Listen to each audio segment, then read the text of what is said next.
గౌరవనీయులు మురళీమోహన్ గారిని ప్రదర్శించవలసిందిగా కోరుచున్నాం. ప్లీజ్ దయచేసి పెద్దలు అమూల్యమైన సందేశాన్ని వినవలసిందిగా కోరుచున్నాం. ప్లీజ్. అందరికీ నమస్కారం అండి. ఈనాడు ముఖ్యంగా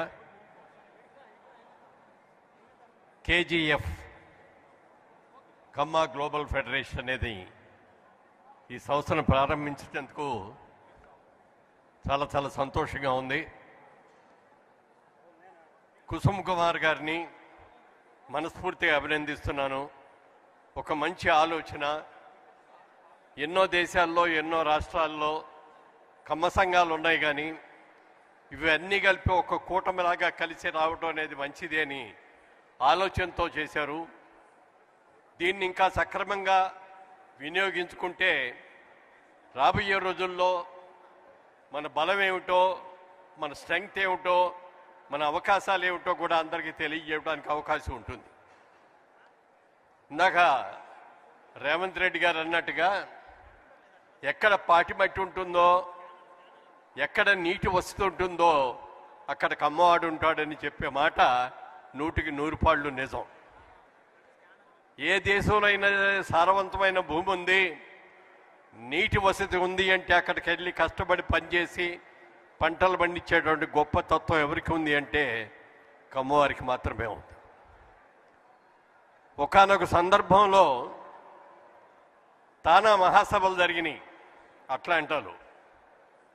ఆ రోజున రామోజీరావు గారిని కీనోట్ స్పీకర్గా అక్కడికి ఇన్వైట్ చేశారు. అప్పుడు రామోజీరావు గారు ఒక మాట చెప్పారు. మన ఆంధ్రదేశం నుంచి బాగా చదువుకొని డాక్టర్లుగానో, ఇంజనీర్లుగానో, ప్రొఫెసర్లుగానో, వ్యాపారస్తులుగానో బయటకు వచ్చిన వాళ్ళు చాలామంది ఉన్నారు అమెరికాలో. ఇక్కడ చాలామంది సభలో డాక్టర్లు ఉన్నారు కాబట్టి ఈ డాక్టర్లకందరికీ నేను ఒక ఛాలెంజ్ చెప్తున్నాను. నేను ఒక వ్యక్తిని తీసుకొచ్చి ఈ వేదిక మీద నిలబెడతాను. మీరు ఏ వైద్య పరీక్షలు చేస్తారో చేసి అతను ఏ కులంలో పుట్టాడు, ఏ మతంలో పుట్టాడు అనేది చెప్పగలరా అని అడిగారు ఆయన. ఎందుకంటే పుట్టుకతో ఎవరు ఏ కులంతోనూ పుట్టం. మనకి పెరిగేటప్పుడు మనకి కుటుంబ వాతావరణం బట్టి మనకు కులం అనేది వస్తుంది. ఈ కులాలు అనేవి కూడా మనం చేసే పనులు బట్టి కొంత విభజన జరిగిన తర్వాత వచ్చిన ఈ కులాలు. ఏ కులమైనా ప్రతి కులాన్ని ప్రతి వాళ్ళు కూడా అభినందించడం తప్పులేదు. కానీ ఇతర కులాల్ని వాడిని దురభిమానంతో చూడటం మాత్రం కరెక్ట్ కాదు. అందరూ బాగుండాలి, అందులో మనం కూడా ఉండాలి అని మనం కోరుకోవాల్సిందే తప్ప ఒకరి మీద ఒకరు ద్వేషభావంతో మాత్రం ఎట్టి పరిస్థితుల్లో ఉండకూడదు. గతంగా చూసుకుంటే గత 5 సంవత్సరాలుగా ఆంధ్రప్రదేశ్ రాష్ట్రంలో ఎక్కడికి వెళ్ళినా జరిగే పరిస్థితులు మీకు అందరికి కూడా తెలుసు. ఏమేమి జరిగినాయో, ఎంతమంది ఎన్ని ఇబ్బందులు ఫేస్ చేశారో కూడా తెలుసు. పరిస్థితి ఎలా వచ్చేసిందంటే మొన్న ఎన్నికలకు ముందుకు వరకు మేము కమ్మవారం అని చెప్పుకోవడానికి కూడా భయపడాల్సి వచ్చేటువంటి పరిస్థితి వాతావరణాన్ని కల్పించారు. ఉభయ తెలుగు రాష్ట్రాల్ని అద్భుతంగా అభివృద్ధి చేసినటువంటి చంద్రబాబు నాయుడు గారు లాంటి ఒక అద్భుతమైన వ్యక్తిని తీసుకెళ్లి జైల్లో పెడితే దిక్కుమొక్కు లేకుండా అప్పుడు అందరూ అనుకున్నారు చాలామంది, ఈ విధానంలో మార్పు రావాలి, అర్హత ఉన్న వాళ్ళు రాజకీయాల్లో పైకి రావాలి తప్ప కులాల్ని బట్టి కాదు అని చెప్పి ఒక మంచి నిర్ణయం తీసుకున్నారు. కాబట్టే మన చంద్రబాబు నాయుడు గారు అంత అఖండ విజయాన్ని సాధించారంటే దానికి కారణం ఒక కమ్మవారు మాత్రమే వేశారు. ఆ ఓట్లు అందరూ వేశారు. అన్ని కులాల వాళ్ళు వేశారు, అన్ని మతాల వాళ్ళు వేశారు, అన్ని అందరూ కూడా వేశారు. కాబట్టే అంత అఖండమైన విజయాన్ని సాధించాం. ఇవాళ రోజున ఒక ఎన్టీ రామారావు గారు, ఒక చంద్రబాబు నాయుడు లాంటి వచ్చిన తర్వాతనే అంతకుముందు కమ్మవారు అంటే వ్యవసాయానికి మాత్రమే పరిమితం అయ్యి పరిశ్రమలకు మాత్రమే పరిశ్రమైనటువంటి వాళ్ళు రాజకీయాల్లోకి వచ్చారు అంటే దానికి ఎన్టీ రామారావు గారు, చంద్రబాబు నాయుడు గారే ముఖ్య కారణం అని నేను చెప్పగలను. తమిళనాడు నుంచి కూడా మన సోదరులు వచ్చారు, ఎంపీ గారు కూడా. తమిళనాడులోకి వెళ్ళి చూస్తే దాదాపుగా 40% మంది తెలుగు వాళ్ళు ఉన్నారు తమిళనాడులో.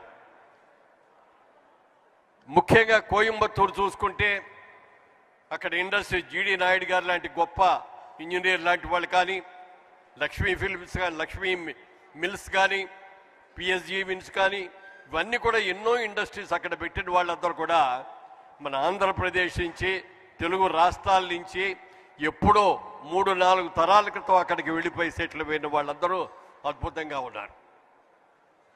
నేను సినిమా ఇండస్ట్రీకి వెళ్ళకముందు నా వ్యాపారం విజయవాడలో చేసుకుంటూ ఉండేవాడిని.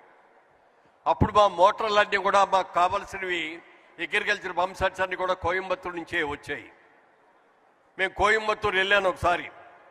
వెళ్తే ఆ ఇండస్ట్రీ ఆయన మేనేజర్ మా ప్రొపరేటర్ గారు మా ఇంటికి లంచ్కి రండి అని చెప్పి ఇంటికి తీసుకెళ్ళారు. ఆ ఇల్లాలు చాలా చక్కగా కమ్మటి భోజనం పెట్టింది.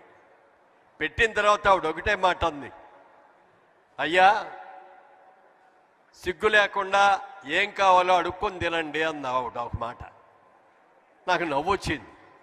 ఇదేమిటమ్మా ఇలా అన్నారు అనుకుంటే, బాబు మేము ఎప్పుడో తెలుగు రాష్ట్రాలను వదిలేసి వచ్చాం, మా తెలుగు మీ తెలుగులాగా ఉండదు, మీరందరూ కూడా ఏమీ సిగ్గుపడకుండా కావాల్సింది అడిగి పెట్టించుకోండి అని మేము చెప్పేమే తప్ప మరొకటి కాదు అని చెప్పారు.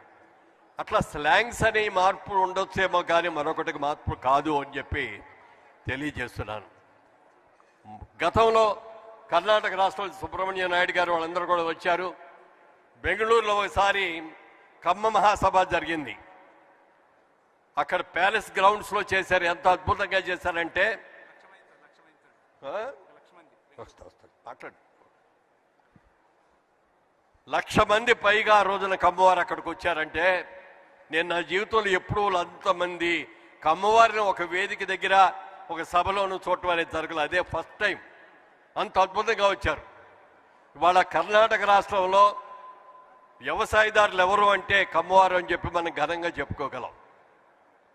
అలాంటి సభని తొందరలో మళ్ళీ కర్ణాటకలో కూడా చేయబోతున్నామండి అని చెప్పి సుబ్రహ్మణ్యం నాయుడు గారు చెప్పారు. చాలా సంతోషం అండి.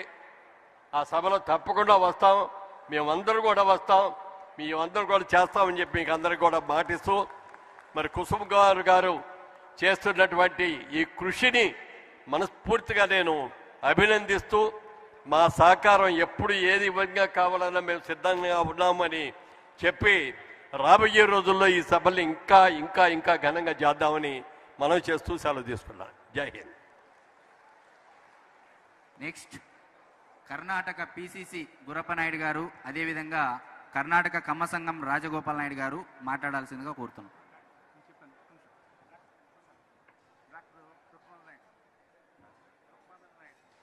డాక్టర్ రుక్మానంద నాయుడు గారు వేదిక మీదకి రావాల్సిందిగా కోరుతున్నాం.